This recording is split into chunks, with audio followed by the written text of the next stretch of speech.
खुलुमबाय स्टुडिय'आव दङ आं हेमा नार्जारी बे चेनेलाव सानफ्रोमबो फुं एबा मोनाबिलियावबो खौरां मोननाय जायो। बिनिखायनो नोंथांमोनहा खौरां खोनासंनो मोजां मोनोब्ला आंनि चेनेलखौ साबस्क्राइब खालामना ला।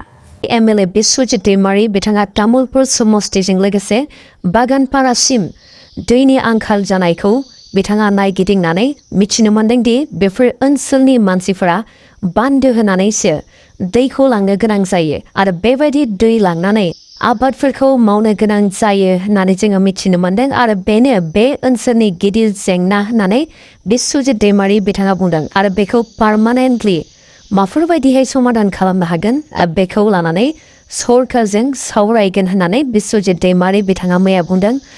जों मिथिनो मोननाय बायदिब्ला गासै मोनबासो बान्दो बानायनो गोनां जागोन।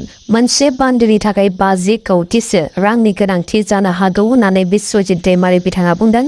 बे बान्दोफोरनि प्रजेक्टखौ कमप्लिट खालामनो थाखाय गासै 400 कौटि रांनि गोनांथि जानो हागौ होननानै बिस्वजित दैमारी बिथाङा बुंदों आरो लोगोसे लोंनाय दैनिबो राहा लागोन होननानै बिथाङा बुंदों। थांनाय समफोराव मोब्लिब गोनांथि गैयाबासिनो 25,000सो न'खरनो लोंनाय दैनि राहा खालामना होनाय जादोंमोन आरो बेबायदिनो आरोबाव बे ओनसोलाव बेबायदि राहाखौ खालामना होनाय जागोन होननानै बिस्वजित दैमारी बिथाङा मैया बुंदों आरो लोगोसे बिस्वजित दैमारी बिथाङा बुंनाय बायदिब्ला बे दैखौ भुटान हादरनिफ्राय लाबोनाय जागोन।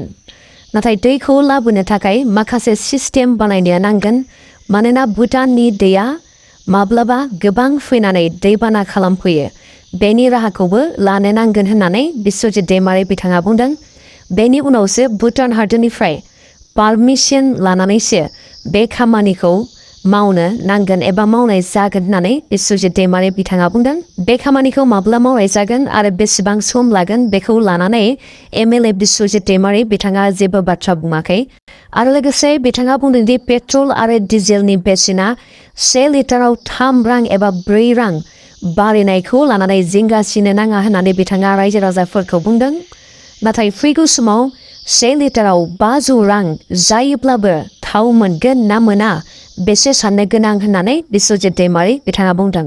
मानोना इन्डिया हादोरहा थाव गैया, गुबुन हादोरनिफ्रायसो इन्डिया हादोराव थावफोरखौ लाबोनो गोनां जायो होननानै बिथाङा बुंदों आरो बाक्सायावबो थाव जोबनो हमदों होननानै बिथाङा बुंदों आरो लोगोसे आपार आसामनि थावाबो जोबहां जादों होननानै बिस्वजित दैमारी बिथाङा मैया बुंदों आरो लोगोसे आगोलनिख्रुइ 20% थाव बाहायनायफोरखौ खमायनो थाखाय बिस्वजित दैमारी बिथाङा रायजो राजाफोरखौ खावलायदों।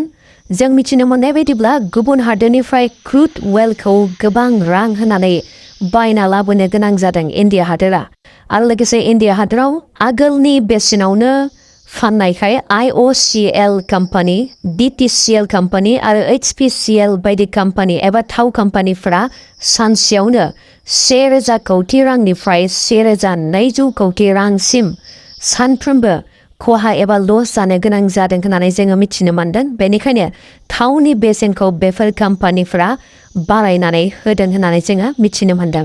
नाथाय जों बुहुमनि हादोरफोराव नायोब्ला लिबिया हादोराव 1 लिटार पेट्रलनि बेसेना 2 रांनिफ्राय 2 रां 50 फैसाल' आरो लिबिया हादोराव डिजेलनि बेसेना 1 लिटाराव 1 रां 80 फैसानिफ्राय 2 रां 20 फैसाल'।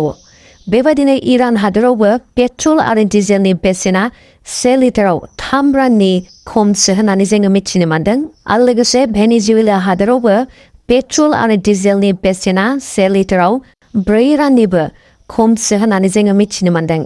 जोङो मिथिनो मोननाय बायदिब्ला लिबिया हादोराव सरकारा गावनि धोनजों अनसुंथाइ होनायखाय पेट्रल आरो डिजेलनि बेसेना बथलसे दैनिख्रुइबो खमसिन होननानै जोङो मिथिनो मोन्दों आरो इरान हादोराव बुरजा थाव एबा गोबां थाव दिहुननाय जायो आरो सरकारा बेसेनखौ खम खालामना होदों। बेनिखायनो इरान हादोरावबो पेट्रल आरो डिजेलनि बेसेना खमथार आरो लोगोसे भेनेजुवेला हादोराव नायोब्ला बे हादोराव बयनिख्रुइबो बुरजासिन एबा गोबां थाव दङ एबा रिजार्भ खालामना दोननाय थावफोर दङ आरो बे हादोराव सरकारा पेट्रल आरो डिजेलनि बेसेनखौ बारायनो होआ होननानै जोङो मिथिनो मोन्दों आरो बेफोर हादोरावनो थावफोरखौ दिहुननाय जायो आरो बेफोर हादोरा गुबुन हादोरनिफ्राय थाव एबा पेट्रल डिजेलफोरखौ बायनो गोनां जाया। मैया क'क्राझार डिस्ट्रिक्ट एन्ड सेशन कर्टआ उन्दै बैसोनि हिन्जावसाखौ जिनहारि खालामनायनि थाखाय महर आली मुंनि स्क्रिनाव नुनाय सुबुंखौ 20 बोसोर जेल जानायनि साजा होबाय आरो लोगोसे जुरिमानाबो फोनांदों होननानै जोङो मिथिनो मोनदों। आसामनि कछार जिल्लायाव नंखाय बाय'मेट्रिक लादों आरो बाय'मेट्रिक लानानै जायफोरा बाय'मेट्रिकखौ होबाय बिथांमोननो उल्थाहै 200 रां हरदों होननानै जोङो मिथिनो मोनदों। बेबायदि रां हरग्रा सानै सुबुंफोरा पुलिसजों एरेस्ट खालाम जानो गोनां जाबाय। बिसोर सानैबो मिजोराम स्टेटनि, बिसोरनि मुङा जाबाय 33 बोसोर बैसोनि भानलाल रिंसाना आरो गुबुन सासेनि मुङा जाबाय 34 बोसोर बैसो जानाय रेमन भाटा सजा। बिसोर सानैया बाय'मेट्रिक रेजिस्ट्रेशन केम्प बानायनानै मानसिफोरनि आखाइनि आसि आरो मेगनफोरखौ स्केन खालामनानै जायफ्रा स्केन खालामजानो फैदों बिथांमोननो 200 रांबो उल्थायै हरदों होननानै जोङो मिथिनो मोनदों।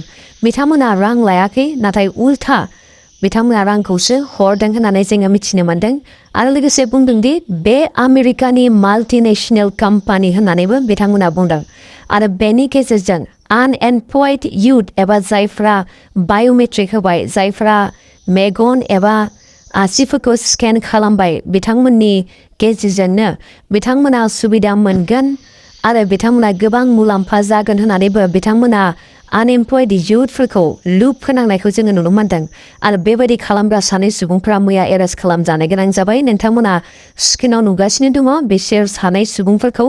बिथांमोना बाय'मेट्रिकखौ मानो लादों आरो मानो उल्था 200 रांखौ हरदों बेखौ दासिमबो मिथिनाय जायाखै। बेखौ लानानै पुलिसफोरा इनभेस्टिगेशन खालामगासिनो दङ। आसामाव गोदान सरकार जाबाय, गोदान एमएलए जाबाय आरो गोदान केबिनेट मिनिस्टारबो जानानै थांबाय।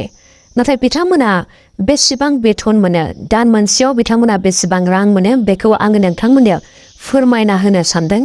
आसामनि chief minister doctor Himanta Biswa Sharma बिथांनि मान्थलि सेलारिखौ जुदि नायोब्ला बेसिक मान्थलि सेलारिनिफ्राय जागायजेननानै मान्थलि एलाउवेन्स बेफोर गासैखौबो टटेल खालामोब्ला टटेल मान्थलि पेकेज हिसाबै बिथाङा दान मोनफ्रोमबो, chief minister doctor Himanta Biswa Sharma बिथाङा दान मोनफ्रोमबो 1,64,000 रां मोनो आरो लोगोसे केबिनेट मिनिस्टार बिथांमोना दान मोनसेयाव 1,40,000 रां मोनो आरो लोगोसे एमएलएफ्रा दान मोनफ्रोमबो 1,20,000 रांखौ मोनो आरो लोगोसे आसाम एसेम्ब्लिनि सेसन जायोब्ला बेयाव जायफ्रा एटेन्ड खालामो एमएलएफोरनो सानसेयाव 1,850 रां होनाय जायो आरो आसामाव अफिसियेल डिउटिनि थाखाय बेरायहैयोब्ला एबा ट्रेभेल खालामोब्ला बिथांमोननो सानसेयाव 1,850 रां होनाय जायो आरो लोगोसे आसामनि बाहेराव अफिसियेल डिउटिनि थाखाय नायगिदिंहैयोब्ला एबा ट्रेभेल खालामहैयोब्ला सानसेयाव बिथांमोननो